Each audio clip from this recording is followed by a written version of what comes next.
everybody. Day sucks. Go. Day sucks. All right, welcome to another edition of Two Guys, One Debate. Haven't done this in a while. We're going to have some fun here. Pick some topics we disagree upon. Got 1, 2, 3 topics. We're even going to be talking about the Eater of Worlds. Yep, talk about Divas and the King of the Ring. So we each get 45 seconds to state our opinion. We're going to talk about who should be the Divas champion as of right now.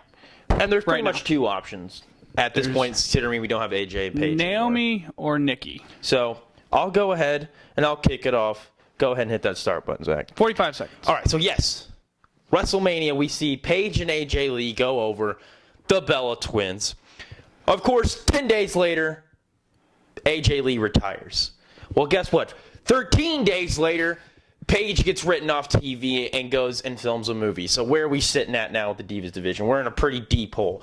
We turn Naomi heel, and we go all the way with it. Never been a heel before in her career. She's got some funk. She's got some attitude to her. Attitude that we don't have in the Divas division. She's got the light-up shoes. She's got the leopard pants. They're going all the way with it. They're going all the way with it. So why not pull the damn trigger and give this girl the belt? We have now a 5-month-long reign by Nikki. There's no reason to not pull the trigger. Nikki Bella is current champion for one reason and one reason only.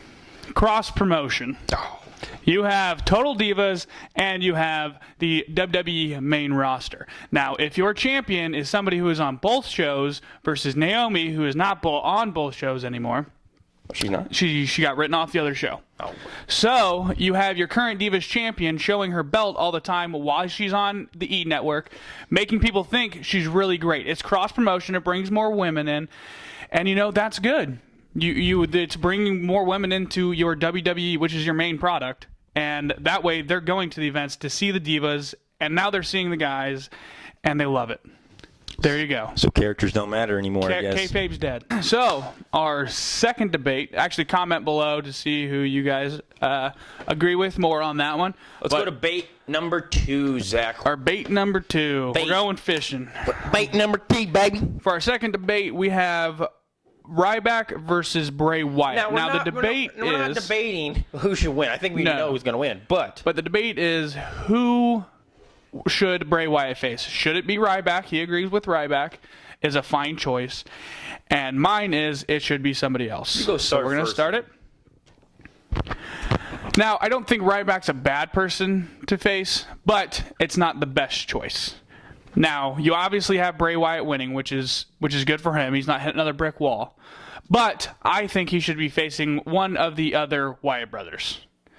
Not just to put them over, but to close the case on what happened between them.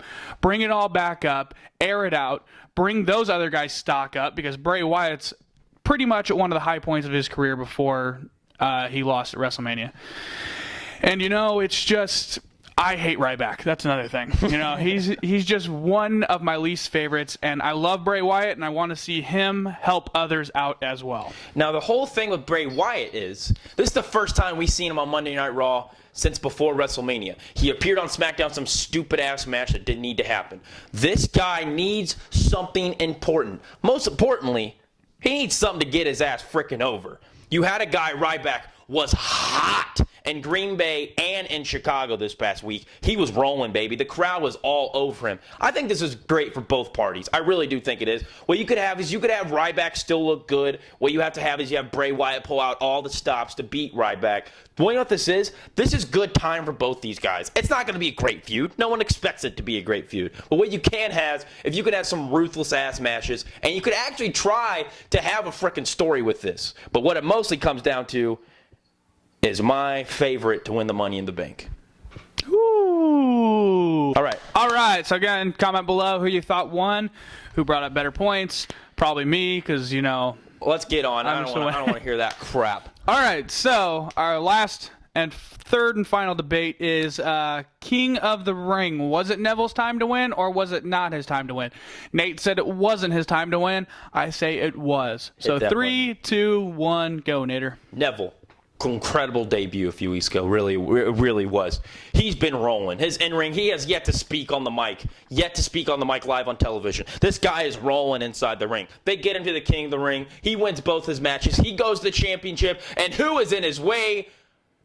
But Bad News Barrett, a guy that has been so directionless. The guy that they just throw the IC title on and expect to give him something. No, let's actually try to do something with Bad News Barrett. A guy who freaking deserves it, for crying out loud. And on top of that, I said it before, I'll say it again. Neville doesn't have to win all the time to still get over. He's fresh. He's brand new. He doesn't have to be King of the Ring right now. If you really want to wait on something, wait till Money in the Bank. If you trust Neville and you want him to be completely over, you give him a win.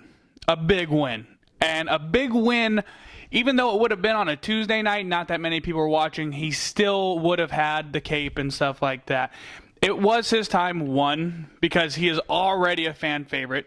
Two, he is NXT former champion, still gets NXT chance. And if you trust NXT, I feel like when they bring these guys up from NXT, they just throw them up there, they hope they're over, but they never give them the shot they deserve. That was his shot. He's been here for about a month and a half now, right?